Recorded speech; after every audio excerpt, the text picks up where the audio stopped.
You just got done working out with Jimmy on stage? You were No, Jimmy ain't here yet. I just had a spot. And do you know Mike Malice, right? Oh yeah. Mm-hmm. Yeah, for sure. Yeah. And he told me some freaky shit because today I randomly remembered some children's book called Master of All Masters. Do you remember that? No. I didn't remember the title. The title is very strange. But here, wait. I'll text you a picture of the cover because it's like a kid's book drawing with a cat with its tail on fire. It's some kind of old English fucking fairy tale about some girl who becomes a servant of a rich guy. And I don't know, at a jobs fair. I don't remember, but he takes her home and he points to objects and he goes, "You know what this is called?" And she's like, "I don't know." He points to the bed and she goes, "I don't know, bed or bunk or whatever you please, sir." And he goes, "No, it's called my barnacle." And then he points at like the fireplace and he goes, "Do you know what this is?" And she goes, "Fire or something or whatever you please, sir." And he goes, "No, it's called hococcalorum." He does he points all the things in his house and has then he points to his pants. And he goes, "What this is called?" And she was like, "Am I going to be raped?" No, she didn't say that. She goes, "Pants or trousers?" He goes, "No, these are my squibs and crackers." I remember this story. I remember. Yes, and then one night the cat's tail catches fire, and she goes, he just called Master of All Masters. Wake up, the white simony has got cockalorum on his tail, and get out of your barnacle, and we're mountaintop. You remember this? Yep, I remember that whole. Yeah, that's that. So the book I had that ends. It's like that's the punchline. Is she remembers all the things, and his house on fire. But I guess, and I couldn't find anything analyzing this story at all. Like I was like, what a weird ass story, and so then I look it up, and there's a guy telling it from England, and there's another ending of the story after that part where he rewards with all the gold she can carry. And even though she's a little girl, she's very strong, so she can carry a lot of gold. So I'm like, oh, that's weird that was not in the children's one. Because as a kid, I was just like, this is a weird story. But anyway, I'm telling Mike Miles about it, and it's in the Egyptian Book of the Dead. When you go to the river, you got to hit points to his boat oar, and you have to say what it is. And he goes, no, it is called rebuffer. There's the exact same thing as in the Book of Going Forth by Day. So Master of All Masters, right? There's got to be some Freemason thing, like the worshipful master. And then they just took the Book of the Dead, and it's an old English like fairy tale. That's fascinating. Fucking bizarre, dude. What? You know, I said that's fascinating. I was listening to a thing earlier. My wife had sent it to me. There's a guy who talks about Rudyard Kipling, and oh yeah. So Kipling, he's interesting. He's Freemason. He's friends with Cecil Rhodes. And he named his book Keep in Memory. There's a film from 1984, so if you don't want to read the book, and it's like Rudyard Kipling, spy training. Really, it's just observation, but they don't want everyone to think, so they only teach spies, right? Right. The Keep in Memory game, and then Kermit Kim Roosevelt is named after that Kim, and so is Kim Philby. Kim Philby was part of the Cambridge Five, and his dad is the There's a boy band? No. His dad is the guy who trained Ibn Saud for MI6. So there's a whole coterie of like MI6 type of like cloaked children's stories, like Ian Fleming, Roald Dahl, like Charlie in the Chocolate Factory. Roald Dahl's a spy. I knew that. So was Ian Fleming, and they both wrote children's books in America. So did Rudyard Kipling. Jungle Book, a whole bunch of that stuff. So there's a whole heritage of these kind of agents in our midst who speak the same. Dude, Jungle Book is about H-1B visas if you really look at it. Look at this Indian boy raised by wolves. We will bring him in and pay him less than a native born. Yeah, I mean, they like to write books about it, the Huxleys and freaking H.G. Wells. Do you remember so when that poem White Man's Burden, I always thought he was like joking or insulting the idea of colonialism. It always seemed sarcastic to me, but I think he was dead serious. No, I got that here, dude. All right, so White Man's Burden is a poem from 1899 by Rudyard Kipling. I'm going to click it open, go to the browser here, right? It's a poem about it's Spanish-American War. They want us to get into internationalism. They want us to get away from the Monroe Doctrine. And look at this. Is this not a racist cartoon? This is John Bull. This is Britain leading the way. They're like, look, we got slaves. Who's this? The Chinaman from Dr. Seuss that got banned? Well, you're just trying to help them evolve like a superior alien race that came to Earth like the Anunnaki, and you're helping these people. I mean, this pattern of that story is so obvious and all this shit. The Space Brothers do this for us. And Uncle Sam, look, he's like trodden, all ripped up. He's in debt carrying these other nations for John Bull, who's still in good condition. I mean, if you just look at their cartoons from back in the day, you can learn a lot about the great game, which goes back to Kipling, who coined that term, and they did it with Oh, they did it with Russia, or like he repopularized it. He repopularized that term in the novel Kim, which was very popular around the year 1900. So oh, the white man's never heard of it. burden. Yeah, white man's burden. Let me go back over the browser. He wrote "Man Who Would Be King," right? Yeah, dude.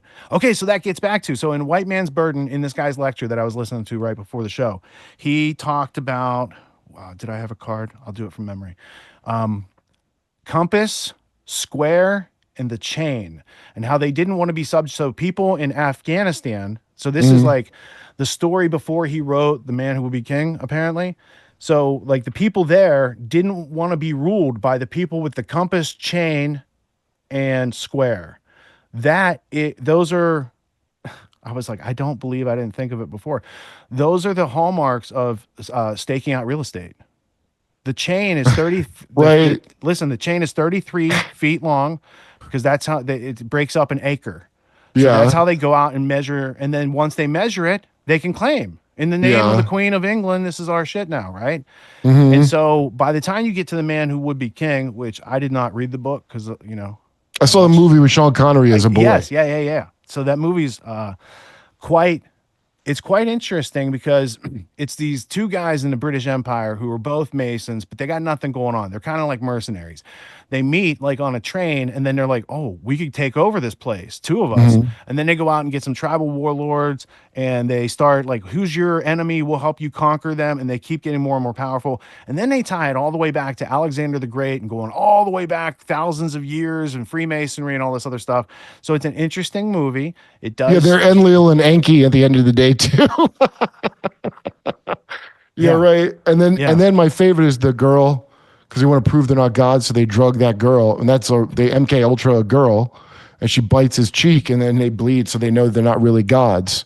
And when I saw that part, and I remember that from as a kid, it was like my mom was kind of explaining it to me because I was little watching it, and so she said the priest like drugged this girl to make her whatever. My mom didn't say MK Ultra to me, obviously, but it made me think about Afghanistan, where you hear the stories of us bringing boys to warlords as a gift and whatever. I'll bet you those boys are programmed to kill them when we want them killed. I bet they got them programmed because, dude, I talked to that guy Nathan Reynolds on the phone, dude, and it's pretty fucking wild. He's pretty fucking wild. The shit that he told me, dude. The Afghanistan dancing boys are something that happens on U.S. military bases as well. Yeah, that goes back to Alexander the Great. I didn't know this, but other places call him Alexander the Accursed. I don't know if Persia does. They don't call him the Great because Yeah. Why is he great? He sounds like a fucking twat.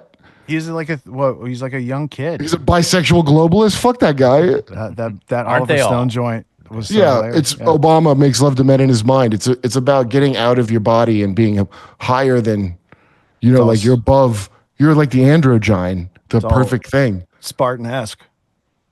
Yeah, like a real Menendez brother. Hey, on A your real cherry Marine.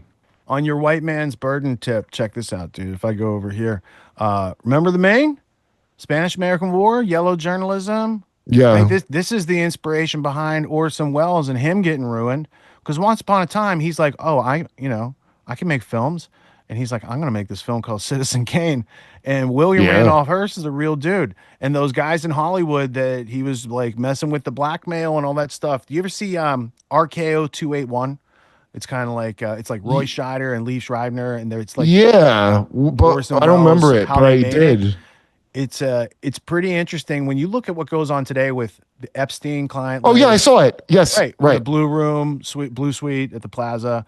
There just seems to be a long history of that.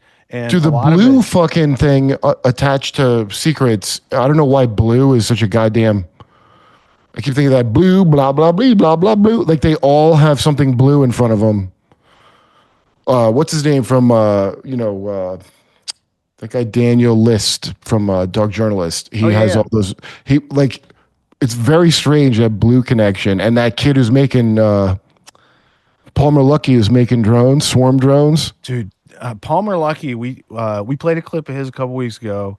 I don't know. Like, is he on purpose? Like, he seems like a smart guy who's just like, oh, He's read into something, dude. He's read into something. Yeah. And so there's an old article about him from before the drone thing that happened recently, which wasn't just New Jersey, by the way, Tennessee, like a bunch of places. And I was like, is this some kind of like tech bro disruption advertisement? Do you know what I mean? yeah, dude. Like he's working on that kind of drone, and the drones aren't doing anything. They're just flying around, and they're like Christmas lights. And I'm like, this is such a tech bro thing to do. And so is it like an advertisement to another faction in the government or to just people or, you know? But that guy got pulled in and read into something because his thing is called Anduril. That Lord of the Rings shit. Yeah. You know, at least his is like the good guy sword. Peter Thiel's is the goddamn evil crystal ball name. Palantir. Yeah, why would you call it that? Yeah. Well, all right. He's So I'm like going Larry Ellison Palmer creep Luckey. talking about fucking we're So gonna he- watch you all the time and you'll be on your best behavior. I'm like, oh, you will, you fucking ghoul. That's great. Thank you. Well, yeah, because Lucky's like he's like the new Larry Ellison, right?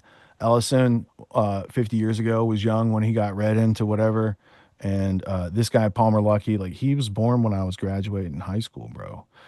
You know, like I remember myself at age 32, like I was pretty sharp. Yo, but, he you know, probably, dude, these guys, you ever see Real Genius? I was bringing it up on Rogan show, but you never saw it. one of my favorite kids, one of my favorite movies from like the 80s, dude. I watched that movie over and over and over again. Ice is nice.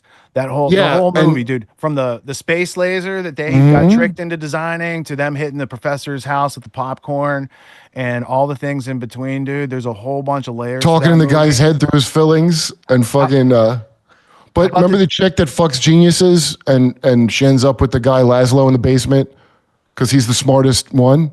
Laszlo Holyfield, who lived in Yeah. that crazy, like he had an elevator that went down underneath and had that workshop and stuff. It's actually insane at the end. He's like, oh, she loves me. I'm like, I don't think that's love, dude. But But that's all just to tell you that whole movie is just there to tell you they're putting lasers on things up in the sky that'll incinerate houses on the ground. That was in the 1980s. dude, they're also telling you nerds could get laid now. And because that Jason shit, that's not an official government program, right? But it's a bunch of people getting they're all fucking eugenicists, these people. So they're all like, I was talking to that dude Curtis Yarvin, he came out with Jerry Klickstein, who has a good book he wrote, and he introduced me to him. But I'm talking to him and like, you know, if you read and look in the media, they make it like he's JD Vance's brain. Like, no, he's not. There's no way that he's the dominant one of that relationship. I promise you. And he's talking about chicks like that he's been with, and I'm like, yo, they target nerds with pussy nonstop, and it's like girls who want to fuck basketball players, right, and have a baby. There's a whole segment of that up in higher education of like professor pussy. Like how Bob Saget, there's girls being raised in Orange County to become brides of Bob Saget one day. That was for many years the case. It's the same thing with nerds.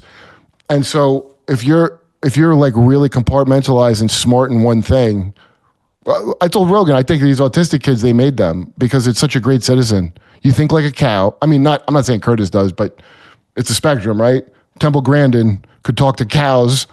And I was like, boy, that must be a useful citizen. They hyper compartmentalize. They think like cows. They love all products. Any Disney movie that comes out, they're going to be in tears of joy. Like smart-hearted, I call it. And they fucking, like, they don't ever look at the big picture. Like you made human specialists. Do you know what I mean? And then that way they come pre-compartmentalized. You don't have to worry about it in the lab. They're just going to think of, like in the Kurt Vonnegut book where the guy that made Ice 9, they just put Ice 9 in front of him and he makes it. I think as soon as Joe told me China did something to raise the IQ of their population, immediately, you know, we did it first.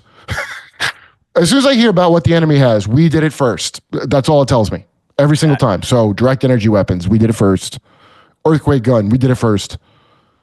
We're the ones with the shit. And when I say we, clearly it's not we, because whatever that international conglomerate of fucking woke Nazis is, they own it. Okay, they own it.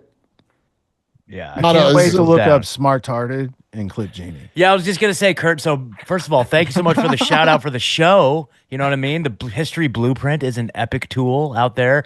But we want to introduce you to this other awesome tool. So when you're in the green room and you're trying to red pill some fools, Clip Genie.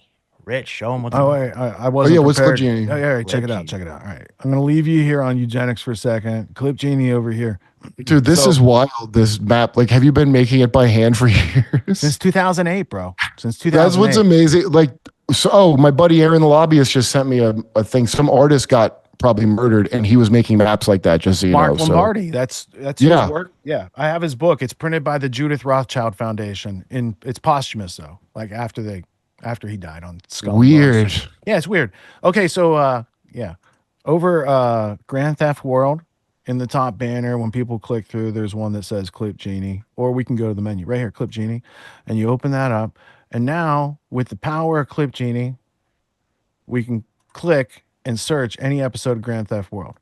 So like search engine for the show. So you type in any word or phrase, and I'm going to type in Kerp to see if there's if Clip Genie's AI actually got. Yeah, I really only Kerp pill people. Look at that. No. It won't do that. It won't do that. But if I did Kurt,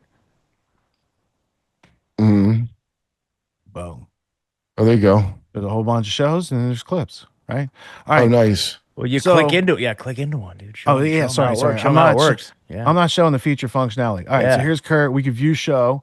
And then we could find anytime his name is mentioned. And then if I click this, it brings up that part of the video. And then if I click these buttons, it publishes to the interweb. So you can instantly share clips when you're looking for evidence. So if you were looking for like Fauci, EcoHealth, Peter Daszak, I want to see the emails from the Right to Know Foundation. Yeah, right. It brings them all up. So if I was a documentary filmmaker, you could just take this show for the past 4 years and like, you got documentaries. Because what you're saying is you've added me to a threat matrix of someone.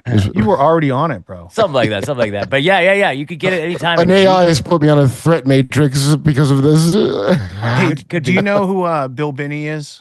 Yeah. Okay, so I interviewed him in like 2013, and we were having dinner afterwards, and I said something to the effect of, first off, we were discussing the whole double cross system between the British and the Americans, and that was fascinating. But I said something to the effect of, he's like, let me give you my number, and we stay in touch. And I said, oh, I'm going to definitely be on the list. He goes, the fact that I'm here means you're already on the list.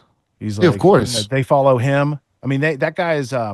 He lost his legs due to a MRSA infection that happened in the hospital. So they raided him when he was in the fucking shower, dude. Like, yeah, that's on purpose. Yes, to try to intimidate him. But he's an What did he have again that they couldn't fuck him? He did something that ensured him not being able to be hit with something other than direct energy weapons, which I think they did use on him. They did the Cuban syndrome, the Havana syndrome thing. Okay, dude, at the time, so Jimmy had him on, and he said, Bill Benny's girlfriend called and was like, they're using direct energy weapons on us. And Jimmy's telling me, he goes, I don't even know what the hell to make of this. Like, I'm going to go on the show and say they're using direct. Well, what am I supposed to do? So I'm like, that is weird. Okay, so that stuck with me. Then we do a story about how the CIA is settling with victims of Havana Syndrome, the thing they just said wasn't real. And I was like, wait, why are they giving them settlements if it's not, like, Iraq veterans couldn't get fucking settlements about shit. It's like giving Fauci a pardon if he didn't do anything illegal. Wait, was it them and not Cuba? Are you telling me Cuba doesn't have the fucking mind ray and it might be us that they tested on their own people? It goes back to the Spanish flu, which started at a military base in Kansas. Oh, yeah, it's dude, my favorite thing is, it just dawned on me one day. Naming it after every disease, else. Where'd it come from? Oh, you must have fucked an animal. Yeah, all of them? So we wouldn't have any diseases except for these perverts that just can't resist trying to get their dick into a thing that you literally cannot do that to, where it'll kill you. Hey, CIA had Congo, right? Check this out. CIA's got work going on in Congo. So the Belgian Congo, Leopoldville, they got a CIA station, right? And there was that really a German station at the end of the day, like Otrog and all that shit? It was, right? Because the Red Rubber, Black Death, White King. Do you ever see that documentary about Belgian Congo and the genocide and stuff? It's crazy. Well, no, but I mean, I know I'm well acquainted with the story, but I like Mark Twain's writing. Mark Twain has a whole essay about what a piece of shit Leopold is, which is funny to think back then. Like, even by their standards, like, what is this guy's problem? But here's a question. You know that it's like a kind of a wacky story about this African nation where they're training astronauts with like cargo cult ships. Is that Congo? And is that from leftover Otrog? I don't know. Oh, I don't know. But I have Leopoldville. There's a whole bunch of biological warfare activity going on, inherited from the Germans, right? There's a documentary, The Untold Truth, the UN Told Truth by G. Edward Griffin. You guys should check that out. Patrice Lumumba was Right. assassinated by the CIA, and Dave Chappelle's mom, where's she at? Right here. She worked in the Belgian Congo around this time. I'm not saying she's related in any way to this, but I came across this in research, right? That I'm like, who is this? And that's, dude, I'm gonna ask his mom if I see him. I'm gonna ask about it. So there's a whole bunch of interesting. She's Phi Beta Kappa, and not every Phi Beta Kappa is read into a bigger thing. But Is that a the lot Boule? are. No, I thought that was a Freemason thing. Yeah, but it's a frat, and it's that Oh, is it? Griffin logo that LeBron James has, even though he didn't go to college because he's in Oh, it. maybe. You know who Steve Coakley is? No. He was a Chicago guy. He was like a black Alex Jones, and I was telling Godfrey a comic about it. He goes, oh, essentially Steve Coakley, and then I found all this Steve Coakley shit, and it's basically a frat that is what the fuck is a frat a thing? It's all fucking Freemason shit because it's trickle down English bullshit. It's to get you into that mode of thought anyway, right? And so some of them are like the real ones, fraternal things, and the rest are like cargo cults. And but that one, the Boule, so that guy Jonathan Oddie, who shot up the Trump hotel back in the day, you know, the Tesla's the second sending a message to Trump. That's was right. all wrecked. That's right. Go ahead and Jonathan explain. Oddie's Who's the Jonathan first. Oddie? Explain that situation. What else did he say in that interrogation? Oh, dude, I go back and look at it every so often because I want to see which of his prophecies come true. So he's sitting there telling the Secret Service guy about how Diddy's in the Boule, which is the black Illuminati, and they're trying to destroy America from the inside. And Trump's being too nice with Hillary Clinton. Dude, he goes into, and Trump knows about it, but doesn't want to do it and thinks he can. Dude, the things he's saying sound crazy, but then a bunch of them start turning out to be true. The only reason I remember it is because it was such a funny story. This maniac goes in to a hotel in Miami. He's from the Dancing Bear pornos, where it's like fake bachelorette parties and they all blow the stripper. I mean, that happens, but not at white bachelorette parties. So he was trying to give Trump a message. He said, I was a sex slave for Diddy, which I took to mean like a prostitute that you're hiring to be your sex slave. It didn't seem like he was an actual. But now, from all this Monarch shit, I don't know, honestly. A lot of things look different now from hearing about Monarch. Like Rose McGowan's Weinstein story that I used to go, yeah, he was ugly. I froze, and then he carried me off and started having. I'm like, what do you mean, like a mannequin you froze? Oh, now I go, oh, wait, did he have your list of codes to use on you? He might have, Anyway, look up the Jonathan Oddie interview. It's hilarious how, and then he mentioned the Illuminati playing cards. He said they put that stuff on the cards, which I find, which is ridiculous sounding. He also said Tupac was alive, which I found to be ridiculous. I tell my buddy Joe DeRosa, who doesn't go in for this type of thing, and he's like, well, there's actually apparently there's like sightings of Tupac I never heard of. See, I took it as, what is he, in protective custody? No, it's not anything like that. You got to give up a child to the thing, and then they'll make you disappear if you want. So that girl and Ryan Dawson I talked to, and somebody else who were like, I don't think, she's traumatized, so she's saying whatever, but I think that girl's telling the truth, and I think that is Tupac's kid, and I think that was the price, because Nathan is very descriptive of how the mafia thing works. The currency is secrets and blood. You like your kids. You give your kids over to the thing, and it's an honor, by the way, to get past through the fire. It's an honor. That's why they call them monarchs and chosen ones.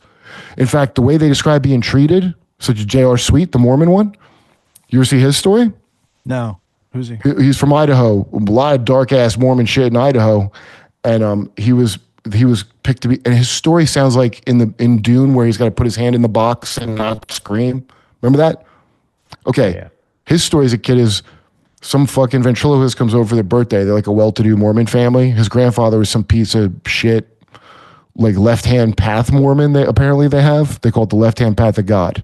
So there's the nice ones. A guy from Mormonism called Bill Schneebelen, Schnoebelen. I bought DVDs from eBay 30 years ago, conspiracy type stuff or whatever, and he had some under all the underground Mormon Freemason stuff. So yeah, go ahead. That's the left hand panel. Yeah. So after the little presentation from the ventriloquist, all the kids went in one at a time in the room with the guy with the ventriloquist dummy, and there was a box on the table, and the game was called "What's in the Box?" Okay, and he opens the box, and there's a severed human hand in it. So his sister screamed, and his one brother screamed, but he dissociated, and his brother dissociated, so they got put in the thing. Which sounds like Paul Atreides. Paul Atreides has to dissociate and prove he's a human and not an animal, right? That's the story. Yo, Frank Herbert put all this shit in. Those are Jesuits, the Bene Gesserit. These techniques are like a fusion of Jesuit, a lot of mind control systems going back to Egypt. But Kathy O'Brien says it, the New World Order of the Rose is the full name. And I have a feeling they broke up. I think it's not. I think the New World Order and the Rose part have broken up.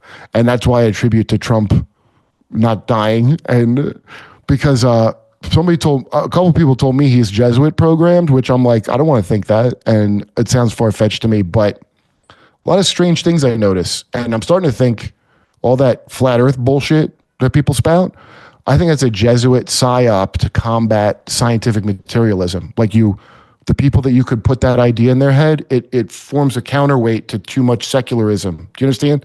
I think they're doing something like that. I really do. Well, Fauci's Jesuit trained. I'm sure Trump had some Jesuit training back in the day.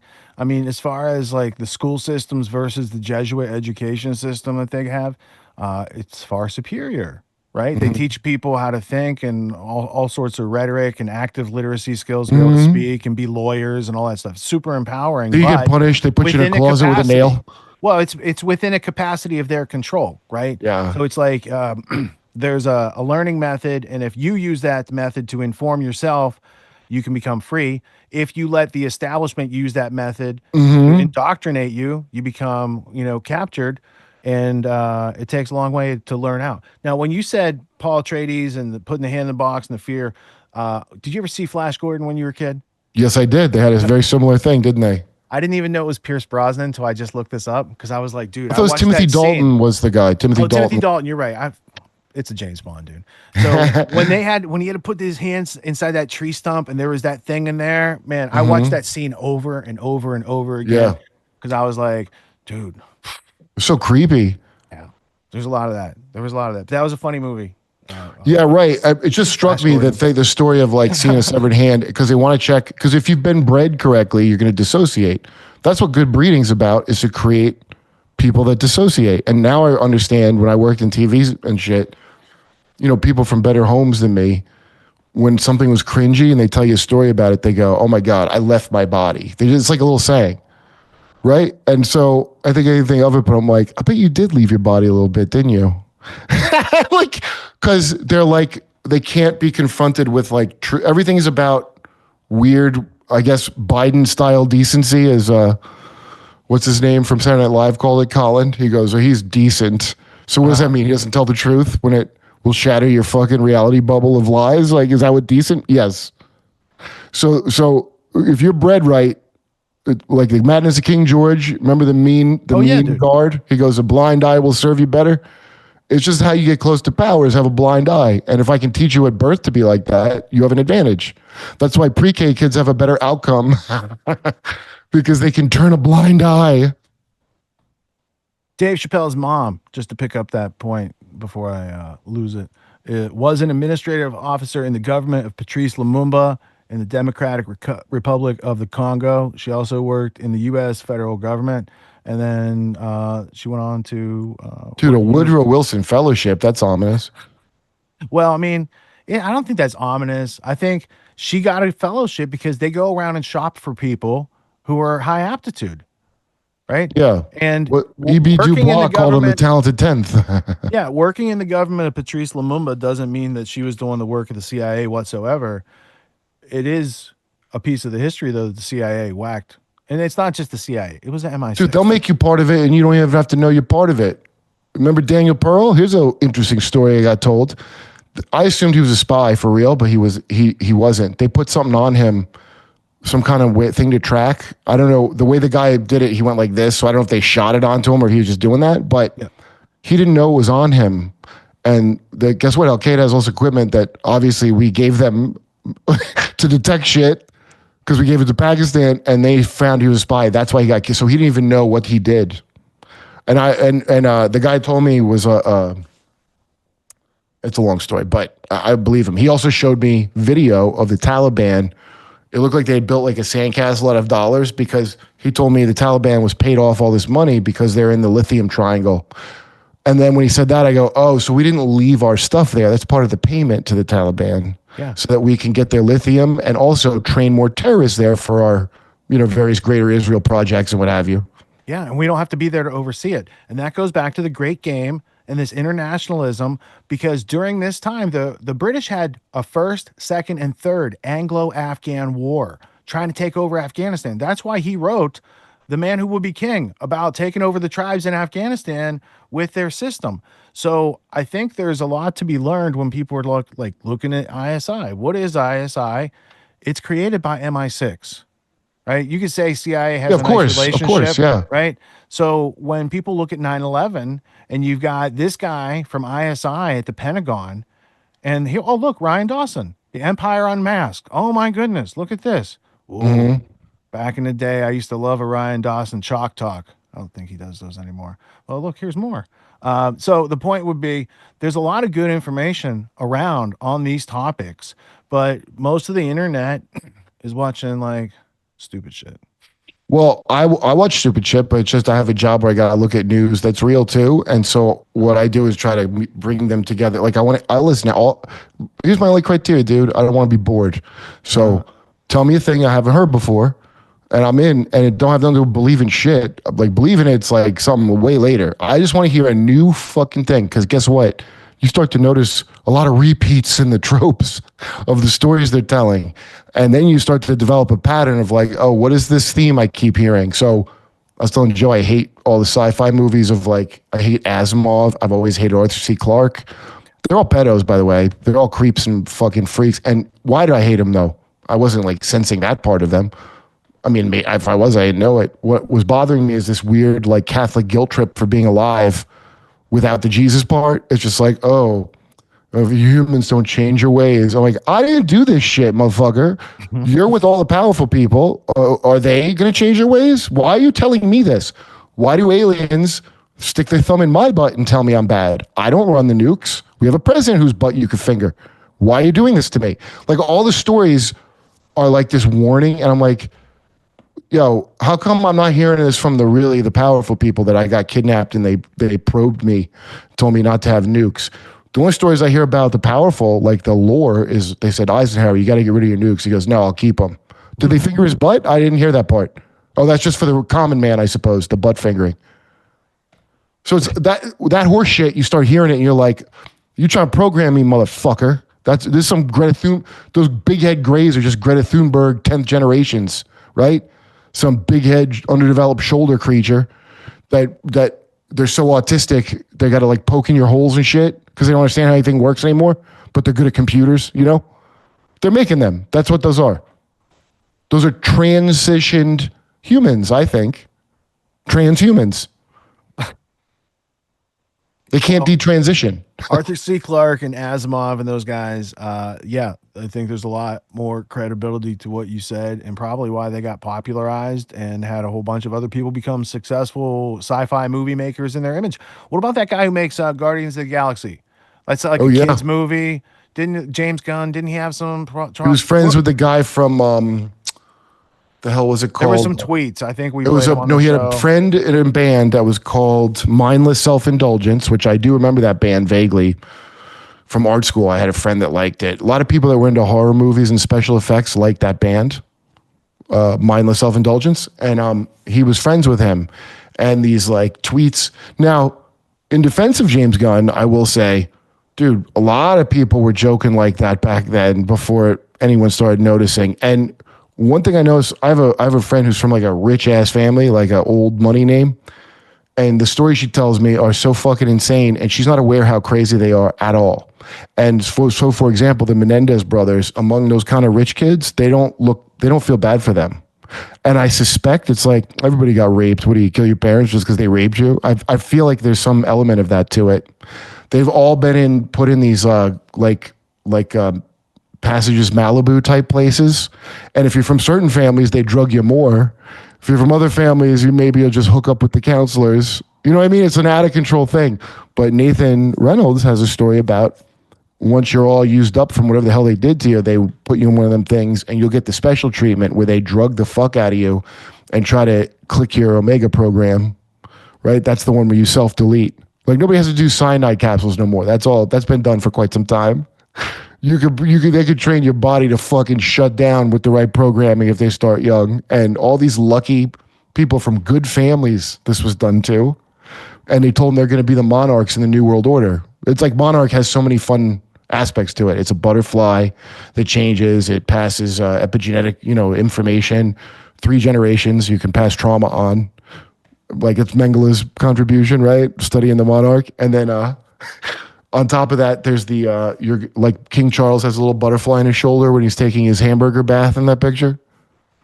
The King Charles. Yeah, I have King Charles's book here on the shelf. Yeah, like a butterfly lands on his shoulder while he's bathed in pink child beat. The imagery is so like in your face that it's unbelievable that that's the point. The whole point of it, it's like Aleister Crowley when he turned invisible by wearing a big purple turban and a cape and walking around, and he goes, nobody could see me. And at the time when I read that, I go, yeah, I think I know why they weren't making eye contact, Aleister, right? But I didn't understand the genius of what he's talking about. You create a thing where people don't want to see. That's the whole trick. And that's why the child abuse is so important, because you can store your secrets inside of the shame of child abuse like a safe. You horrifically abuse kids in a dreamlike way, and you can use them. Operation Carrier Pigeon is the one where they would pass messages and shit. And it's just training someone to be such a beaten slave they don't react to shit. It's not even like that mystical. Well, and you're just talking about intelligence agency applications of it like in the 20th century, but there's a long history to this. And there's Ratzinger became Pope because he helped them to cover it up, right? You got Jimmy Savile, you got the Boy Scout scandal. Like these are all things that are really not popularized in the media. And when they were covering that WikiLeaks pizza related situation back in the day, the New York Times was running cover for that. And that's when I found out the dude they brought in as chairman at the New York Times was the guy who was the director general at BBC that helped to cover up for Savile. I think his name's Brian Thompson, something like that. That guy? And I read through his transcripts because I was skeptical. I was like, I don't know what's, so I read through the court transcripts. I was like, I definitely think he knew what was going on and did not. Of course, dude. That's why he's brought in. You want to hear some wild? Right. That was his qualifications for New York Times. Go ahead. So remember the Pizzagate shooter? Now, I wasn't really clear on what happened with that. I assumed he went in. Well, here's the story I thought. He went in with a gun to Comet Pizza, and he was like, where's the kids? And then he saw there weren't any and turned himself in. Is kind of what I thought happened. No, that's not what happened. He went into Comet Pizza, and he shot up all their hard drives. He's also then he got arrested. Got shot. Yeah, he got shot, didn't he? Shot and killed by police a couple weeks ago. Yes, a couple weeks ago. But when he shot up the hard drives of the pizza place, right, to protect the kids, then all charges were dropped against him a week later, dude. He was out a week later with all charges dropped. Isn't that a very strange thing? It is. And then they did 4 years on a weapons charge, I believe, before he was shot and killed in a police traffic stop act type of situation. There's also a J6 guy who just got released, was also killed by police in some sort of altercation. Well, then there was those tragic police suicides after J6, which I'm sure they was just because they were so depressed about January 6th. Well, everyone just backdates those. They what? They backdate them to have gone on during the riot. Oh, they didn't. Well, I thought it was like the next day they felt bad. When people were like, 6 people died on that day. They like, right. But what are those suicides? Like, do those cop suicides? As soon as you say cop suicides, I'm like, that's a suspicious thing to include. Oh, here's another weird thing. I didn't know Andrew Breitbart used to tweet jokes about Podesta being a child trafficker. Yes. This is before misinformation times. Yes. I didn't follow Breitbart or like Breitbart, okay? And then I hear a clip of Greg Gutfeld talking to Breitbart, and they're making ping pong jokes about Comet Pizza on Red Eye, which I used to do. And I know Gutfeld. So I go, dude, and it was so weird hearing them joke about it. I text him, I go, dude, is this real? He goes, yeah, it's weird shit, right? And I'm like, oh, thanks for telling everybody. One of DC's 50 most influential people, the pizza guy is, right? And Yeah, right. once upon a time, there's a group that there's Podesta, right? Mhm. You got the WikiLeaks, and then you got these characters over here who have a relationship, right? And Lynn Forrester de Rothschild, she promotes his book and supports him. And same thing for the other guy who owns the pizza shop. There's a Soros funded NGO. Let me see if I can go over here. American Bridge 21st Century it gives money to Comet Ping Pong. And when I trace back who is that, it's a group that got money from Soros that gives the money. It's like a chain of laundry, right? It's like, hey, give me some Coke and I'll throw it on the bag. And except the Coke is, Yeah. children. Yeah. Or, I'll tell you something else, man. When they had that code at the beginning of the WikiLeaks, they're like, this code means these things and these symbols mean these things. I was like, okay, let's click the reference. It was on WikiLeaks? Okay. Well, WikiLeaks, I'm pretty sure in there had, well, let me say, there was the claims in WikiLeaks, right? And then there was the code breaking. Pizza and hot dogs. Right. And then I was like, I don't know what that's about. So then it went through to the FBI, but when you click that, it goes back to Wikipedia. Thank you for correcting me. So it was like a circular reference. So I'm like, I don't know that cheese pizza means child porn. All these symbols. Sure, the password changes. Even though these pizza places changed their symbols right after being called out, all that other stuff that went on, I was like, I don't know that for sure. But then somebody was moving. I'm helping them move. I'm in the truck with somebody else. I'm making conversation. What do you do? He says, I run IT security for a major university. And I was like, what are some interesting cases you've had to break and investigations? And then he's like, there was this professor and he was doing cheese pizza. He was getting cheese pizza on the servers and he was hiding and using encryption and all this stuff. And we had to do a sting operation with the FBI who had caught him years before, but let him go. And then he ended up dead. And I was like, holy shit, dude. Like, he had no idea, never listened to my podcast, never heard about Pizzagate, didn't know anything about it. He just knows that that's a reference for child pornography, right? Cheese pizza. And from there, then I went back to the research and looked more into okay, so there's something going on and people are trying to figure it out, but it goes back to the blind man and the elephant. Dude, all the shit came out 30 years ago, and Kathy O'Brien, the other chick with the Bob Hope book. What about all these yeah. Kay Griggs? Do you ever see those tapes?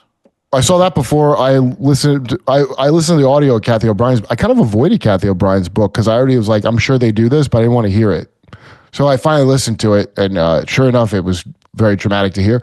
And Kay Griggs was the Cherry Marines one, and then there's the other one who would pass messages to Reagan through carrier pigeon, and she was handled by Sinatra. Oh, did you see the Elvis Netflix documentary? No. Okay, it's amazing because there's all these celebrities talking about Elvis.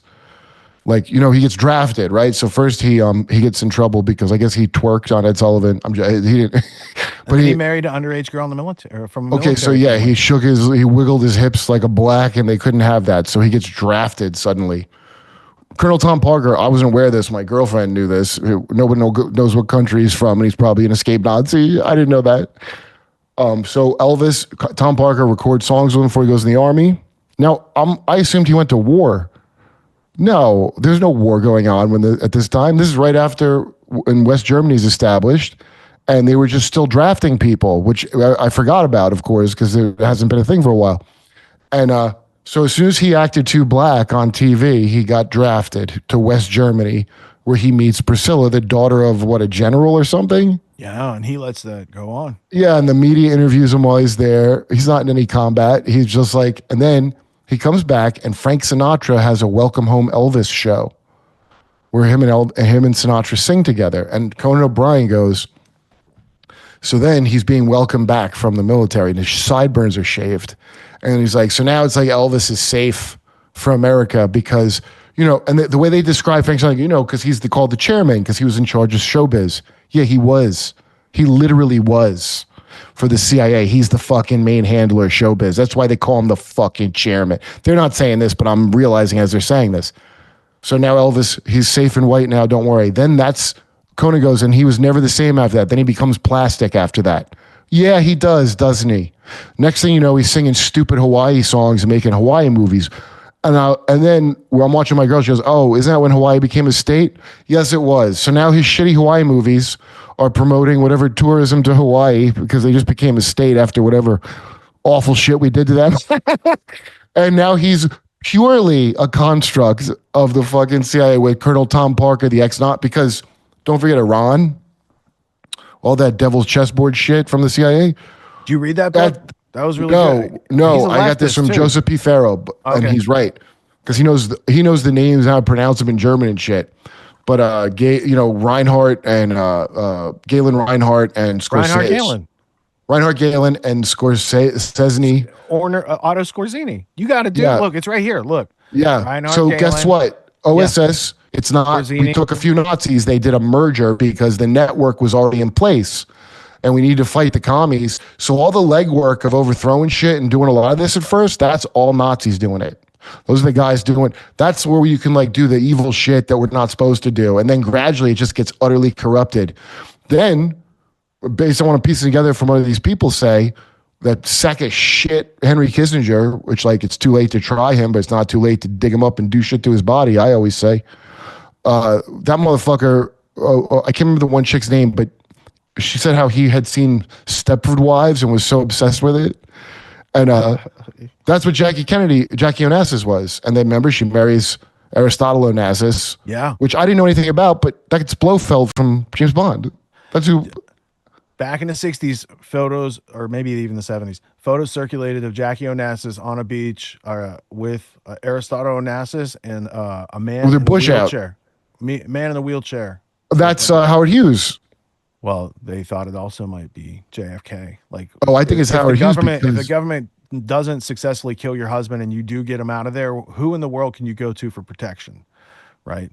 So that was the theory back then. I'm not. Well, here's what I'm going off of, and because whenever the JFK thing comes out, I think they're going to try to be like, it was all this one guy. I feel like it, but Gemstone, dude.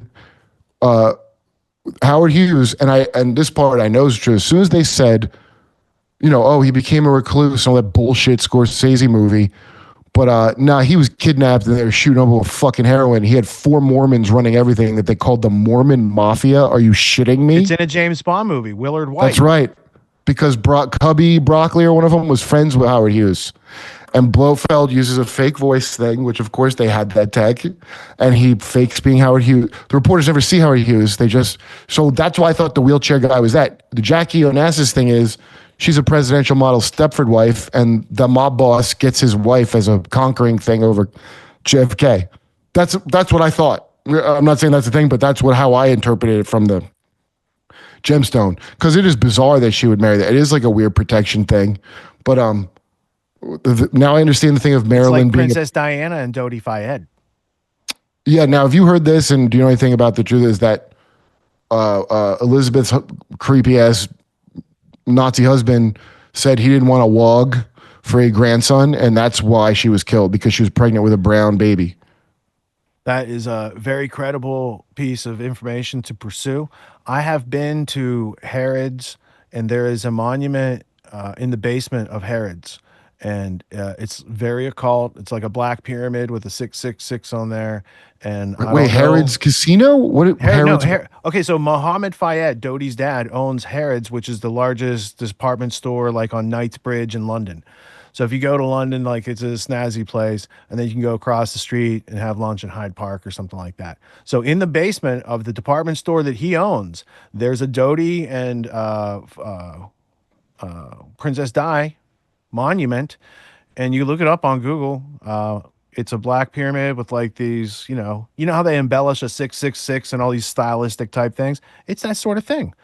And it is entirely possible that King Chucky III, there was things going on outside of their eugenics plan.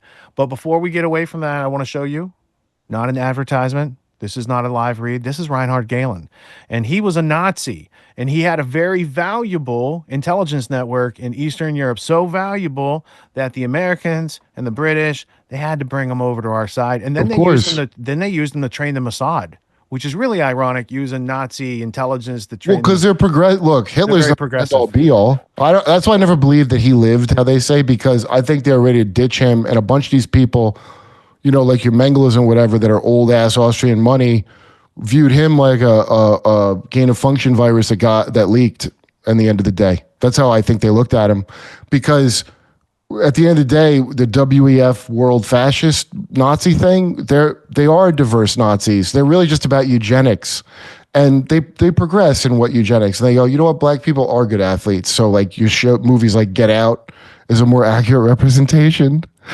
Then I think Get Out, there's another conspiracy I just made up, so it may not be true, but Peele from Key and Peele, Yeah. that movie's based on meeting Chelsea Peretti's fucking family. That's what I think. Because she always had black boyfriends and you wouldn't see him again. She always talked about, I'm dating a black guy, and then you see him once and never, ever again. And her brother invented BuzzFeed. I'm just saying there's a lot of analogous things going on. And I feel like he picked up something, either consciously or subconsciously, and put that in. I don't even Nick know. Kroll, who's very I love his show. Yeah. Hey, I got a Nick Kroll piece for you. Hold on a second. All right. So you also mentioned Scorzini. So if you just Reinhard Gehlen was famous because he had this guy, Prince Anton Turkel, and that was part of the intelligence network that got sold to MI6 and CIA and Mossad. But if you go to Scorzini, this is where it starts to hit. So, Dark Journalist has a point, because here's, first on that last link right there is Devil's Chessboard, a whole bunch of untold history of the United States links for the references. But the Otto Scorzini part, who's bringing the Nazis over? We got Dr. Franz Six, got Operation Gladio, Klaus Barbie, Heinz Kissinger. Is this where we got Heinz Kissinger? What was he doing during World War II before he was speaking like this? Where do these people come from? Well, we have a group that comes just after the war was going on during the war. It's the same guys. It's called the Office of Policy Coordination, OPC. When you look at all these un-American activities of like funding the Nazis and then bringing them back over, it comes back to the Anglo-American establishment connections into our State Department and our intelligence, because they created OSS, they created CIA, and then they put OPC inside of CIA, and that's where all the Arab Nazis. OPC Wait, hold on. is that the interagency? Well, hold on. OPC had ownership of the Arab Nazis that Kim Philby, remember Keep in Memory, Rudyard Kipling from earlier? Uh-huh. Kim Philby sells the Arab Nazis to the Americans, to Dulles at the CIA. But we also have these two groups, Camps Ashcan and Dustbin. This is American and British protection of Nazis. Where's that? These are going on in Europe, so we can sort them out, right? And this is where guys like De Mohrenschildt come from, who's involved in the JFK. Really? And E. Howard Hunt worked during the war. Oh, so there's a wow. whole bunch of this. So the people that killed JFK are the people that were running those things right here.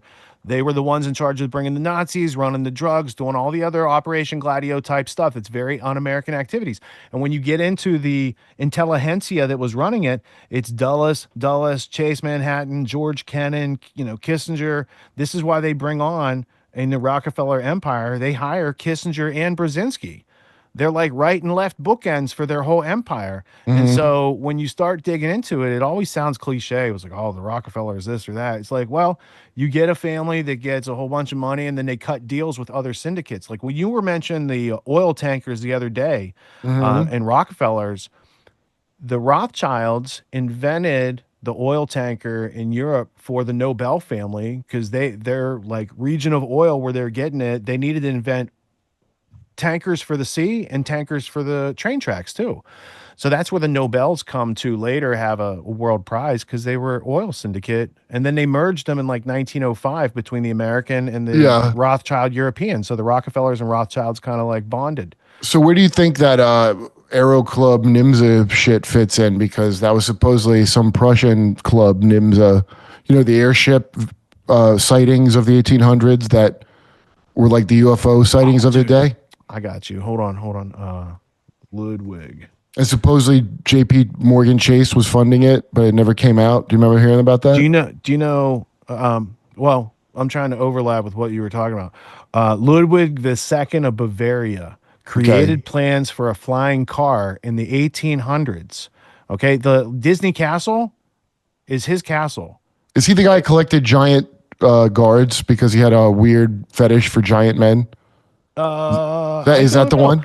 I don't know, but his castle, Neuschwanstein or whatever it's called over there, the Disney castle, it's all Masonic rites built. And he had 13 of those castles, by the way. He had a That's plan. lucky. He had plans for a flying car to go between those castles, and then the other royalty around him, they're like, this guy's going to have flying armies. So yeah, Tomorrowland.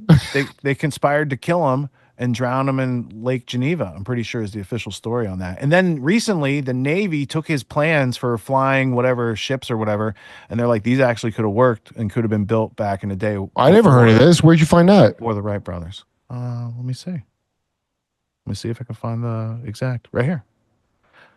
Mad Ludwig's flying car was a smart idea. World News Guardian 2006. See, if I'd have tried to search that and I didn't use a database model, we'd be searching and we'd all not be satisfied. But right now, it's been a long wait. But Chitty fucking bang bang. That's what I'm saying.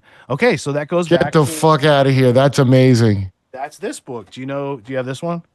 It's Let me see. The Irregulars. No. Okay, so check this out. This Jeanette Conant, she's an excellent writer. She also wrote a book called Tuxedo Park about Edward Loomis, who in 1929 comes up with the plans for atomic bomb. Before Hitler even comes around, these guys want to build a bomb. So she wrote that book. She wrote this book, but her grandfather used to be the president of Harvard University back in the day. She's an excellent scholar. And in this book, she shows how from 1938, British MI6 had sent spies into our midst to make sure we were on their side for what they were drawing up for World War II.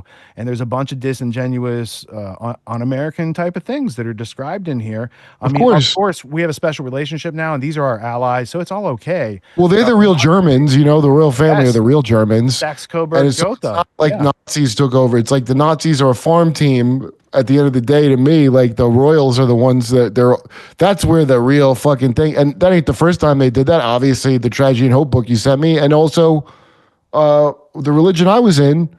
When I study all the religions that come out of Albany or wherever at the time, it's like the tech sector, but of goofy religions. And why are they all based on dispensationalist Geneva Bible horse shit? Because that's an Anglo-op. That's why. And I got this from watching Daniel's thing. Like, I think he's right. Mormonism is a metaphorical overlay for fucking Atlantis. So, as you know, Atlantis submerged beneath the waves. Insurance didn't cover it. And ever since then, insurance stopped covering them 2 weeks before the flood. And they couldn't rebuild. We're trying to get back to it's much like rebuilding LA. They maybe never will be able to build it, but their dream lives.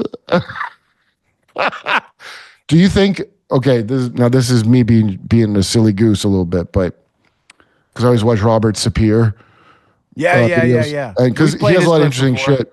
Yeah. He's definitely has an angle or a perspective. Definitely. Yeah. Yeah. Holding your cum no matter what.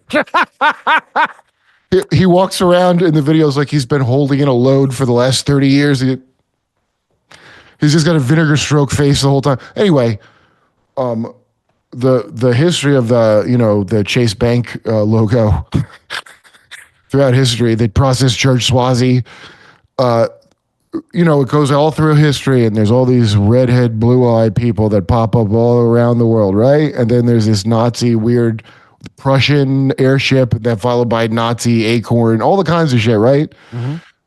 Anti-gravitics automatically means time travel, don't it? So did these fuckers make a thing and go back and like they didn't take the swastika, they went back in time and the symbol's them from back in time? Is that a crazy thing to say? It's not so far out because within the confines of this episode, by the way, there's Saxe-Coburg Gotha.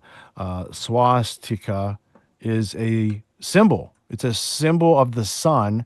It was used on the book spines of Rudyard Kipling. Did you know that? Go find a first edition book. Yeah, of course. Kipling. Everybody was using it. He used the swastika on the spine of his book, right? Which is then used in a German Teutonic order in league with the Thule Society, right? Yeah, that's what I'm saying. It seems like they made a loop. Like I have this idea that these assholes they have have been that trying to bell? rewrite it over and over, and it doesn't work. You know what I mean? Well, Like they when keep they go back in time, resetting it. it prints backwards. That was one of the things. Say that again. When it goes back in time, it prints backwards. That's why it's Well, opposite. I was showing Rogan the process. So on a Bad Art Show, my girl's podcast, she was doing that artist who was using the process church symbol. I can't remember his name, but he would hang out with Amanda Bynes at one point in New York. And all his shit is all that process church Luciferian horse shit of like you're holding good and evil in your hand themes and the swastika. And Chase Bank went to sue him for stealing their logo, but they realized it would look bad if they continued because then they'd be admitting they have a swastika. So that was the thing I've been saying without really backing it up. And then she found that, yes, no, that is exactly.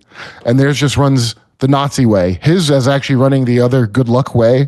And theirs is running. But to me, I just think they look like CERN particle colliders myself. Go ahead and chase freedom. That's what they want you to do. They want you to just chase it. Chase it. So Yeah. And be upset along the way and don't understand what they're doing or why they're doing it or how they do Well, it. Or, that's the thing. I think they got to tell you, like the iTunes agreement, and that's why I'm saying disclosure, because these lame ass titty peaks of UFOs they did over the last lockdown times. Oh, Yeah. we're doing J.J. Abrams mystery box. You know, they fucking like. I think a bunch of people snitch, and they have been snitching. It's just you're not going to believe them because it's insane what they're saying. But then as time goes on, such as your Jonathan Oddie, as time goes on, I'm like, wait a gosh darn minute, and then you go back and look, like what is going on here? And then, so just knowing the actual history, like that dry ass tragedy and hope skeleton of a fucking dinosaur, it's like the bones. There's no meat on it, but it's like the skeleton of the thing. yeah. But all the weird, goofy shits, the blood and meat. So you can get that from snitches. And I support snitching. Everybody needs to start snitching. Thank you. Great job. Keep doing it. What? Who is telling you not to snitch? Go snitch immediately. Immediately. We got to piece this together. But you can, this stuff already came out and they're rehashing old disclosure shit that other people found and some died finding, by the way. And they're relabeling it UAPs and all that bullshit. Right? I said on Rogan, I'm like, because we have to call them something different because they go underwater too. Is that why? Or is it because you crapped up the idea of UFOs and now, like how they did collusion instead of conspiracy? What do you want, kitty? Just rebranding. Just rebranding. Hey, you mentioned Nick Kroll earlier. Yeah. His dad's from the CIA of Wall Street, Kroll Associates. Yeah. And there's a weird conspiracy about them doing something with Tig Notaro that a crazy person wrote on Reddit that I have to go back and read because I bet it's not crazy. Yeah, I mean, it's interesting because I didn't know any of these things at the time, right? Me neither, dude. I know a bunch of these people. Oh, I'll tell you. So I don't want to say who it is on air, but Mm-hmm. it's someone you heard of, and she was telling me she have no memories before the age of 15. Then she tells me, however bad you think it is, it's so much worse than that. And I'm like, no, I know. I get real into looking into this, so it's real bad. No one would ever believe you, but I know that it's real. And she goes, you should probably take a break from looking into this. I'm like, why would I do that?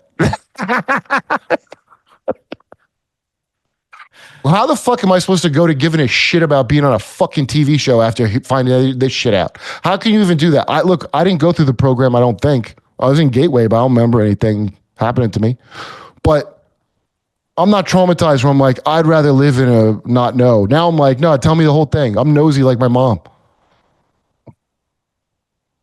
Being nosy is a thing, man.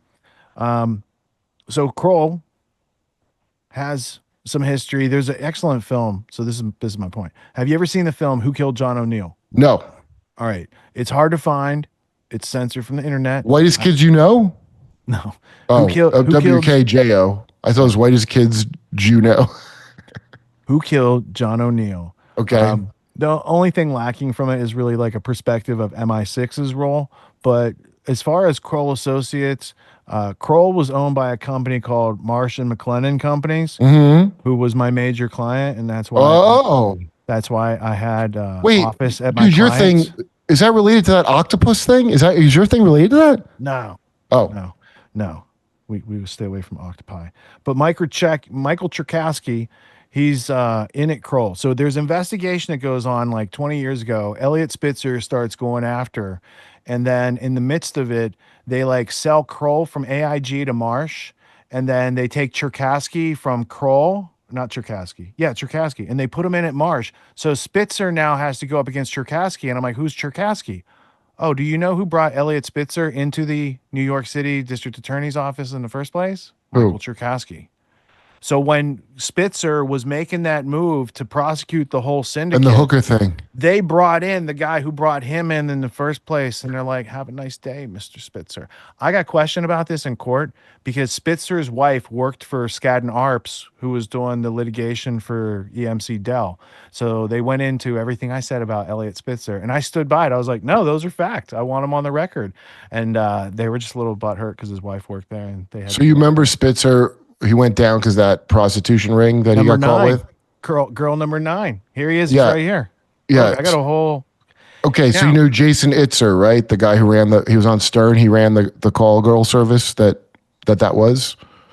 I don't know. I don't Okay, know. the pimp of it, Jason Itzer, went to prison. Okay, this motherfucker's now. I happen to know a girl that worked for him that told me some foul shit about him. Okay, which I believe 100%. I watch him talk on Stern. He's such a scumbag, this guy. But now he goes by Uncle Based online. And there's all these stories of him drugging women and stuff, which I believe all of them just know what was told to me a long time ago about him. You know, obviously I can't know for sure, but I believe the stories. But he calls himself Uncle Based now. Uncle Based. And he's a scumbag, dude. I mean, and also real warped, like Oedipus complex shit. Like, it's just a small world. It's a small, weird world, I guess. This small weird world, like the New York City District Attorney's Office under Robert Morgenthau. Yeah, 'Cause why do all I know these him again? guys? Look, Cherkasky, Spitzer, Patrick Fitzgerald, Giuliani, the French Connection, like the prosecution. I did a whole history of New York District Attorneys one time to get through junior and senior and Southern District in New York and why it's so powerful and all these sort of things. Right? They prosecuted Ross Ulbricht. They're the ones who did the dirty work of Schumer and the deep state and a whole lot of cases. Here's one: Cody Wilson. You talked Who's about that? people. He's the one who made the Ghost Gunner, and he got set up in a honeypot because nerds can't get laid, and they knew that, and they set him up once upon a time, and there was a whole bunch of stuff that went on with that too, and that ties back over, for instance, to the trial of Ross Ulbricht. Dude, it's amazing Right. how much it doesn't change from like that ancient hashish assassin system of you get a nerd laid and they'll fucking die for you. Like Now- it never really does change. Like, yeah, that's wild, dude. I heard you explaining that, and there's a lot of history around the art of assassination, starting with the Hashishins, as they called them, right? So there's a whole bunch of stories about that. I don't know if all the stories are true, but what I do know is that they assassinate people today. They're pretty good at it. They've been doing it for a long time and getting away with it. You don't need to like change methods if no one's catching them. You know what kills people? I mean, Nathan said this, but I've also heard this before. Nicotine is one of the best things to kill people with is nicotine, and is used quite a lot. Now, I don't think you could kill me with it because my incredible tolerance for nicotine, but it does kill people. And you've seen this little tidbit featured in movies like Thank You for Smoking. They try to kill him, but he was such a smoker, he didn't die. These are Dread Pirate Robert's tricks to stay alive. You take a little bit of the poison all the time. Yeah. Contract killers. Willie Harrelson's dad, right? Okay, wait, dude. The I have a question. Jackal. Yeah, what do you got? Okay. Am I wrong? So remember that gross church where they did flirty fishing and all the actors were in it and their parents left, and the guy's name. So Woody Harrelson's dad killed a guy, Yeah, he killed a judge allegedly. but I think the guy he killed was the brother of that cult leader. I swear to God. Oh, And I can't remember the name of the Children of God cult. I've been meaning to look it up and I forgot about it, but I'm watching a thing about Woody Harrelson's dad, and they talk about the guy he killed, and they go, his brother, I'm like, that's that guy from that cult. I'm like, here, wait, let me get the name, because I'm dying to know if that's what I think it is. And since we're on the topic, MI6, James Bond movies are all about contract killing hitmen type deals, right? And when we get in there, we've got guys who are trained at Camp X. So Camp X is assassin training camp. Did you know that? How about this? Did you know? Where is it? Where is it? It's on the border of United States and Canada. And Baker Street Irregulars from that book I just showed you, they trained there. Ian Fleming trained there. He took the kill test, or the K test as they call it. But did you know that Camp David, where the president retreats, used to be an assassin training camp? Before it was Camp David, where they do the peace accords, they used to train assassins there. And that's an interesting history too. Camp X ties into the double cross system, which is like the Anglo-American intelligence system that they used to get us into Pearl Harbor. Okay. So I don't, maybe it's not the same Berg, but it's David Berg's brother, Alan Berg. But I could have sworn David Berg is from that Children of God thing. Oh, did you see the guy in Utah? So Brandy Zadrozny, who's this gross albino that looks like Edgar Winter on MSNBC. She's a misinformation expert. She has glasses.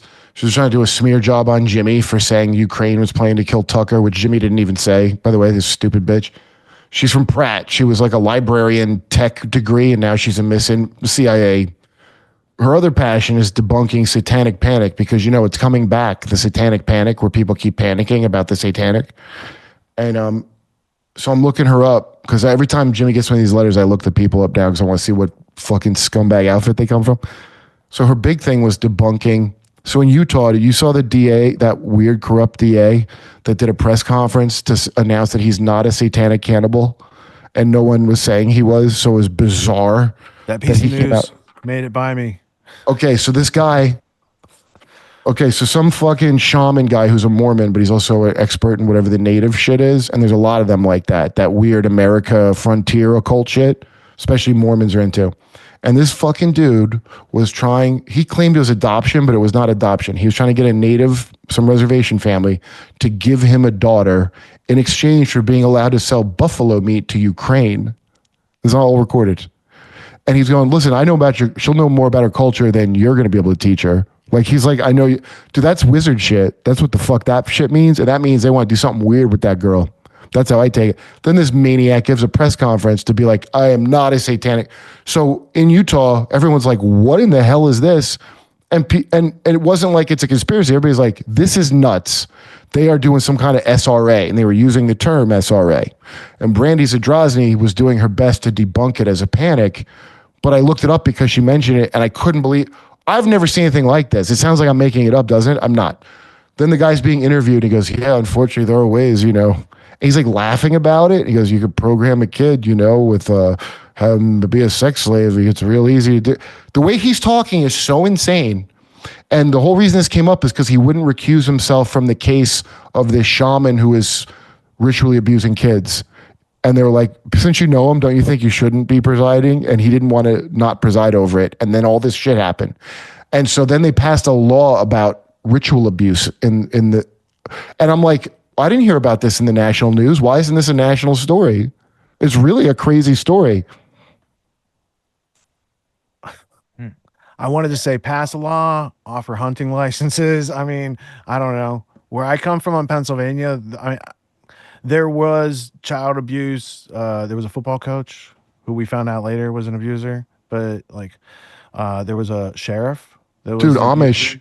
Right? The Amish have a whole underground trafficking network of incest prostitution. And the only reason I know about it is from Russ Dizdar that wrote that Black Awakening book. You know, like the hardcore born again angle, which I'll look deeply into. Not that I'm like, because I don't, you know, I'm not going to follow a King James Bible. Come on, that guy's a homo. But I'll hear them out. And, you know, I don't know if the thing is psychological or they put demons in people. There's really, it don't matter because you're going to get the same effect that someone's out of their head doing a thing they're programmed to do. So you call whatever you want, the effect is the same. And this guy talked about it nonstop. And the little things he talked about are so crazy. And you realize, especially Pennsylvania, you know, like the barns have those occult symbols on them. It's called a Hexenmeister. That's a real German. Pennsylvania. Yeah. What'd you say? It's German. Right? Yeah, Hexenmeister. Yeah. Well, because they speak Pennsylvania Dutch, which is a form of German. Deutsch. They have all those symbols and whatnot. And there's a lot of, and so Jay Parker, I still have to talk to him. He's recovering from something, but Mark Passio's friend gave me his number because I want to ask him because his story is amazing because that's how I found out about Arden, Delaware, which Joe Biden spent some time at, by the way. He lived there as a young man. And Jay Parker has a story that Joe Biden showed up to one of their events over his family's cult was the Church of the Marquis of Hell, it was called. Very strange. Tax exempt nonetheless. What? Tax exempt nonetheless. Tax is what? Tax exempt nonetheless. It's some weird tax cult, but a lot of famous people live there. And Buzz Ware, who he points out is a main abuser of leading this cult. Buzz Ware was the son of the chick that started the American Communist Party. So wherever you hear they're an artist colony, okay? If you look at the PBS video of Art in Delaware, which I looked up after I heard these horrible stories, Jay Parker, the stories are insane that he tells. So now I've got a different eyes looking when I watch a PBS thing because I've heard so much creepy shit. Dude, the PBS Art in Delaware thing, I showed it on Sam Hyde. He didn't really see what the issue was because he hadn't heard what I heard first. But when you watch it, you're like, this is fucking weird. And there's one part where the girl goes, I'm a third generation artist. What? What the fuck? My girl, art history major and artist, she's like, what the fuck does that mean? A third generation? It means you're a fucking warlock is what it means. That's their little euphemism. Nobody's a third generation artist, number one. That's ridiculous. It's not like a passed down thing.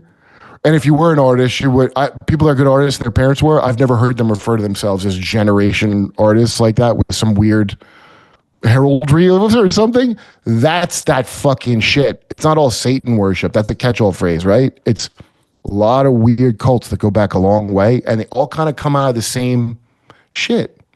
Alchemical, like Rosicrucian bullshit, which was like, I think the earliest one that got in before even the Freemasons, supposedly. Yeah. Well, the Rosy Cross did.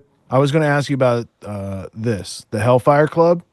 Oh, yeah, right. There were predecessors of these sort of things, and that's from the House of Hanover and the Duchy of Brunswick-Lunenburg, right? So it does come from, it seems to have, so it comes Francis Dashwood, and it seems to come into England from the continent, maybe even from France, not Germany, right? Maybe it's not always just Germany, but this is where the switchover, right? King George I of Great Britain was from Hanover. That's where the German Saxe-Coburg-Gotha take over the British Empire and their crown, which to this day, that's like, the whole, from King James, who created the Bible, right after that, these guys took over. So it's not the same people. It's not the same people. It's just like people who live in what it's the most successful drug cartel fortune that I'm aware of that exists still is the, and they had mercenaries opium dealers. Look, right here, dude. The Hessian soldier sales that they used to oppress us during the revolution, that was part of the military industrial complex that they had already set up in Europe. Yeah, it's old. And used the Prussian education system to get those people to stand in front of the musket balls. And I don't know, dude. I don't know what it is about, like, if you saw the Ridley Scott Napoleon movie. Now, I don't have a dog in this fight, but boy, there is some kind of smear job.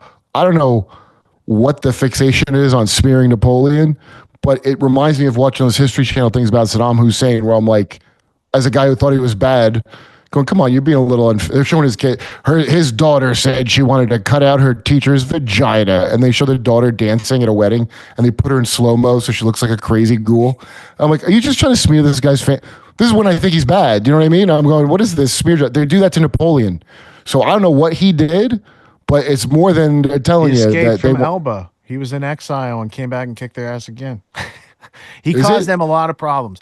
The Rothschilds had a syndicate in France that he disrupted, but they played it because it's fascinating. When you read any of the Rothschild biographies or autobiographies that are like the stories handed down about their family to their own family, it reads like the Corleones. They're trafficking, they're hijacking. And so during Napoleon, they're running a syndicate where they will go to the police officer and be like, we're here. They're like, we're going to stop you. And the whole time the transaction's going on and they're trading paper for gold and getting it to Wellington to save the day and all this other stuff. It is highly fascinating. And you ever hear of von Merkensteins? No. So my buddy Eric Hecker, who is the Antarctica Raytheon whistleblower guy who says Ice Cube. Yeah, I've seen his interviews. Yeah. Oh, and Eric also told me recently, he's like, he was put through fucking MK shit as well, by the way. And anyway, I won't get into all that, but he used to work for this dude, there's these rich ass families that are Norwegian and shit that you ain't never heard of. And they're fucking trillionaires, dude. And so Maersk, the shipping company. Yeah, yeah. I don't remember what the other shipping company is. There's not very many of them. Aristotle Onassis was in shipping, bro. Okay. East These India Company was motherfuckers, shipping. he used to work for the guy that owns all of them. So there's not really competition. One family owns all of it. Did you know that? I didn't. Yeah, it's like that chick that owns BMW.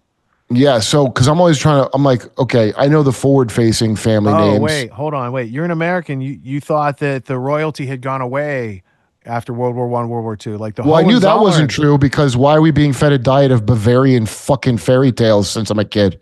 We got You know, my friends that cover Disney shit, they're like, we don't like woke Disney. Yeah, no, it sucks. But you're like, we want the old Bavarian fairy tales where they program us with princess and monarch respect and fucking all that bullshit I thought we had a war to not have, but we were never getting rid of it because everybody loves it to this day. That's that King James Bible shit is like make you love the idea of a king forever and ever, right? They print you with that shit about the rightful king. A Nigerian email scam can't work without that, but I'm the rightful bloodline heir. And they go, oh, lizard people are about bloodlines. Are they? Because it seems like regular people are obsessed with it. Like I know you say lizards, but I mean, monkeys seem more obsessed with that than lizards. If I look at the animal behavior, lizards are kind of nicer. Hey, I want to thank you for shouting out John Taylor Gatto. Oh yeah, dude, that was amazing. His stuff, dude, right here. When the Ultimate History Lesson came out, man, like, dude. I heard all Farrell his says a great thing interviews. about it too. I heard all his interviews. Who does? Joseph P. Farrell. That guy is great. Right on, yeah, for sure. He was talking about how WorldNet Daily, teaching that like hey, the teachers can't even pass English requirements now. Well, they were never supposed to. They're there to pass on the latest psychological control techniques from whatever oligarch is paying for it. In this case, Bill Gates, I guess.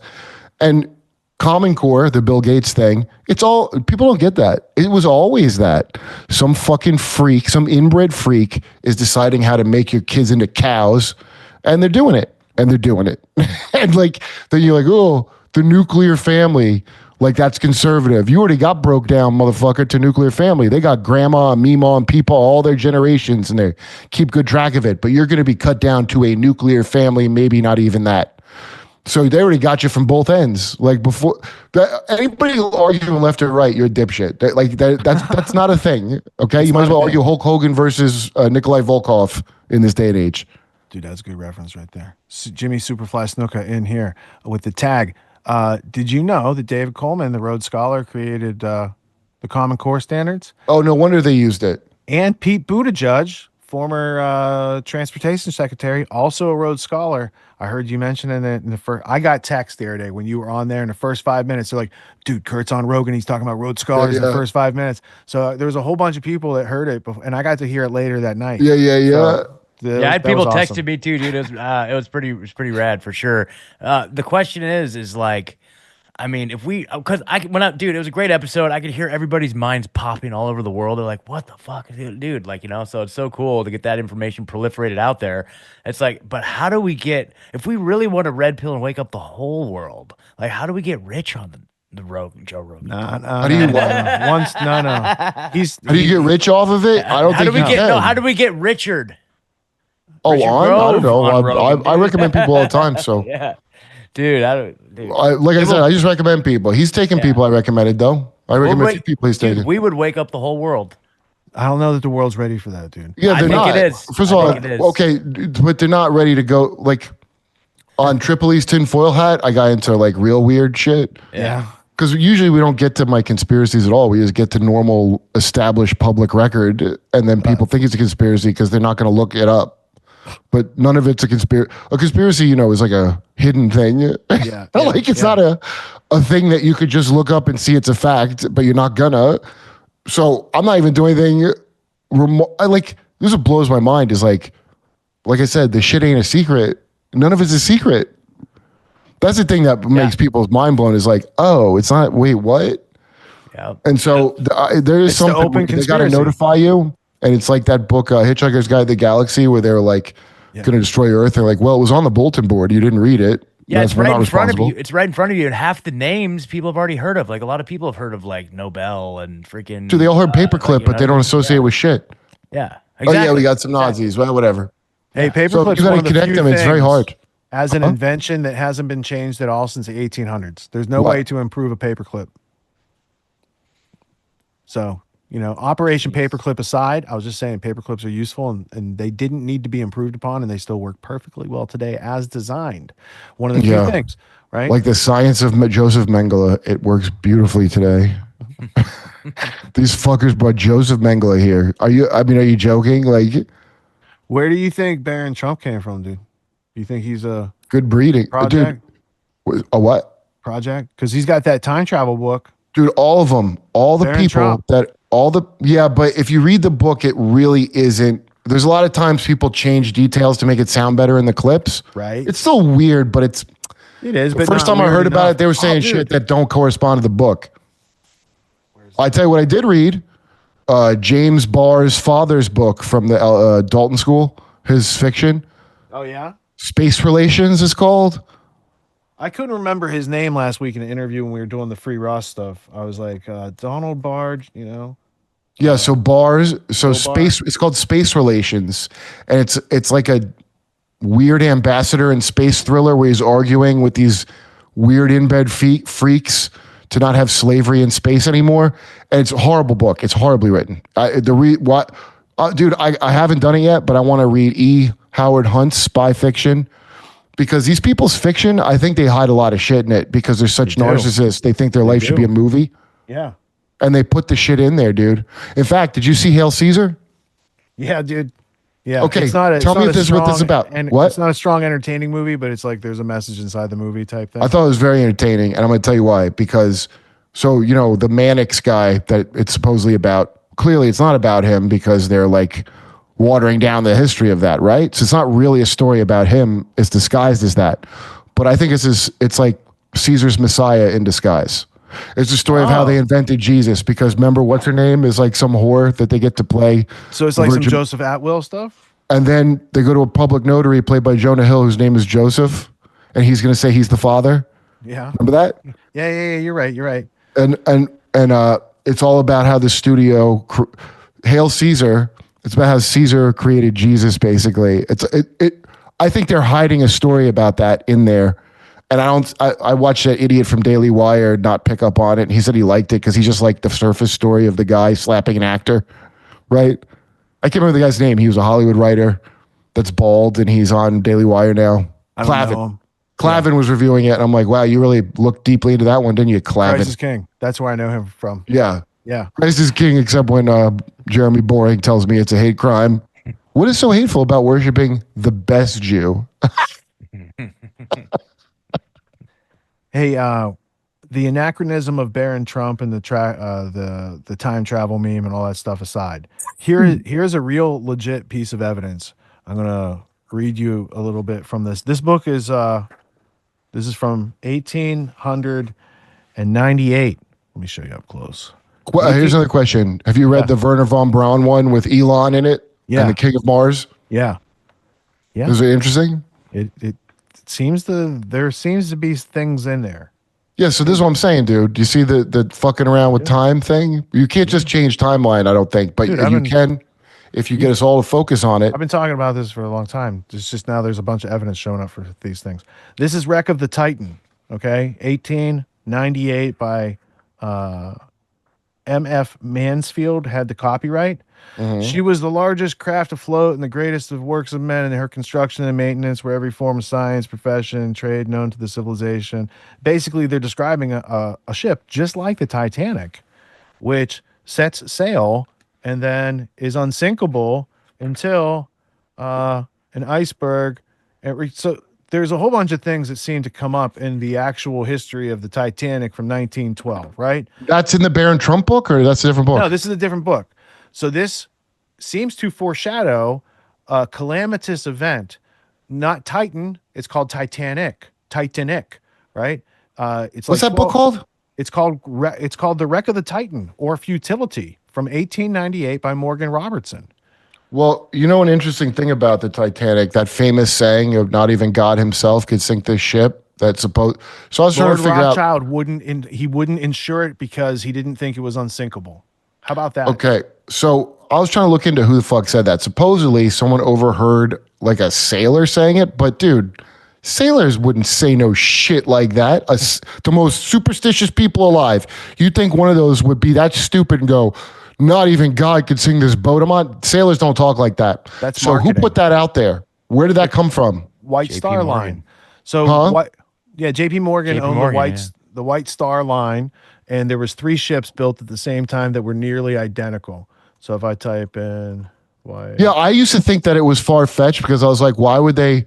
You know, you're leaving a lot to chance to sink a boat because some people are going to survive the sinking. Like, why wouldn't you just kill them without sinking a whole boat full of people? But of course, they would kill a whole bunch of innocent people just to get some. Obviously, they would do that. Right? Like, I don't even know why I doubted it. So, like, what am I talking about? So, White Star Line owns RMS Titanic, but there's also the Olympic and Britannic that are identical ships. One of them has a mishap, and the insurance doesn't cover it, and it's scuttled. And then all of a sudden, Titanic has this thing where it's scuttled, and there was a theory about an insurance fraud and them switching the ships out. If you count the porthole numbers, that's kind of the key to the whole thing. Really? I'll leave it to people to figure out. It's called let's see. There's a couple different ones I had watched. There's a Titanic conspiracy documentary from 2012. Why they sunk the Titanic. But the interesting part is on the Titanic was this guy called William T. Stead. Have you ever heard of him, Kurt? Yeah, but I don't remember why. Okay, so he's Cecil Rhodes' co-conspirator in the secret society to take over America. And he wrote the book called The Last Will and Testament of Cecil John Rhodes with elucidatory notes added by, him and Rhodes. So he's got the will and testament, and then he's got notes in the book about that. Now, I own the book that was the personal copy of William T. Stead. Prior to him dying on the Titanic, he ran the Review of Reviews, which was the British Roundtable group, the official journalism of their whole empire, right? So I found the guy who bought that entire library, and I bought one book from the library, and I have it because I was like, that is the critical piece of evidence in this whole Anglo-American establishment, New World Order type thing. Because from a will and testament that says they're going to use secret society modeled on the Jesuits, bring America back into the empire, and this is how they can take over the world. And then with the Pilgrim Society and the Council on Foreign Relations and everything else that they were into, they were actually able to really start to do that. Now, along the way, you got this guy called Milner, and he's a major guy that leads after Rhodes dies in 1902. And then you've got all the way down to Lionel Curtis, and this is who Carroll Quigley was scared of talking about. When there's a New York Times 1976 interview by Rudy Maxa, M-A-X-A, and he's interviewing Carroll Quigley, and there's a written part and there's the tapes, right? And if you listen to the tapes, Rudy Maxa is asking him all these questions, and Quigley's very happy to answer. And then when he asks about Lionel Curtis, Quigley's like, dude, you better stop the tape. Like, we're not, like we could, it was a terminal type of thing. Quigley did not want to talk about these guys who were still very powerful, influential. Even some of the guys had died off. They had new people on that plan. He did not want to talk about it any more than he did in Tragedy and Hope and Anglo-American Establishment before he died. However, upon his death, that's when Anglo-American Establishment is published posthumously. He dies in 1977. The book comes out in 1981, and it's the story he gets in 1948. So Quigley got told a scary story in 1948. He's like, I can't believe that. Then he spends 20 years writing Tragedy and Hope to kind of flesh it out and prove it. And then at the end of his life, he's like, I won't even talk about it. Like 1 year before his death, he's not even willing to talk about it. And then he tells you in Anglo-American Establishment in great detail. And when people can see, like, there's just, the problem is we're American and we don't know a lot of the British names. And there's a whole bunch of history. If we don't learn to fill it in for ourselves, you can't see the British elephant in the American living room. Yeah, right. And that's where all the MK Ultra and all that other stuff came in. It wasn't because Americans wanted to run mind control projects. It's because there's a foreign entity in this country trying to use us to take over the rest of the world. And they're doing a pretty good job of ruining America and Americans. And right. Along We're just the dumb fucking muzzle is how I looked at it. Property managers. The empire. Dude, I have to go. I gotta get up tomorrow to do work. But thanks for having me back on, man. Yeah, man. Yeah, we'll thanks, talk soon. Kurt. And All right, brother. thanks again for the shout out last week. Oh yeah, no problem, man. All right, take care, guys. Bye. Peace. Everyone's doing some kind of self-help these days, and you can find a million self-help courses out there. Most other courses out there are hosting lectures. They're hosting videos, they're maybe even doing Q&As, and these are great starting points to encourage learning. But at Autonomy, we believe that hands-on practice is the best way to really lock in what we're learning. There's no better way to gain confidence and mastery than through action. After each lecture, we practice the concepts we've learned with other students, giving and receiving feedback in a non-judgmental environment. The result is mastery of concepts like entrepreneurship, ethical sales, and self-reliance in an environment that directly translates to the real world. Plus, you make connections with other like-minded individuals who are learning right alongside you, and you have a lifetime membership in the community. The Autonomy course with Richard Grove equips you with confidence, competence, and courage in a world filled with confusion and noise. You can learn more at getautonomy.info. We'll see you there.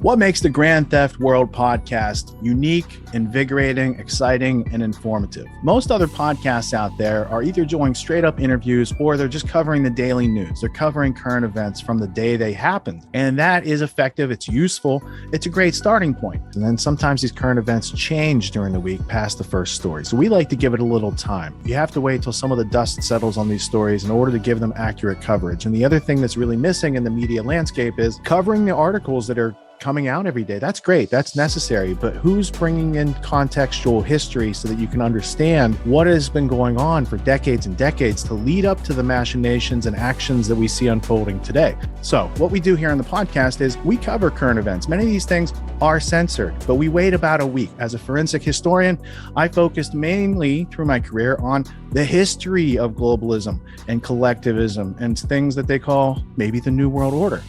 There's a lot of facts to these sort of circumstances, groups, events, activities, working groups that they've had over time. So for Grand Theft World listeners, we not only break down the current events, most of which that are censored during the week, we provide you with contextual history, we give you the source notes, the references, we do deep dives, and this really empowers you with an understanding of context and history so that you can make more informed decisions in your life.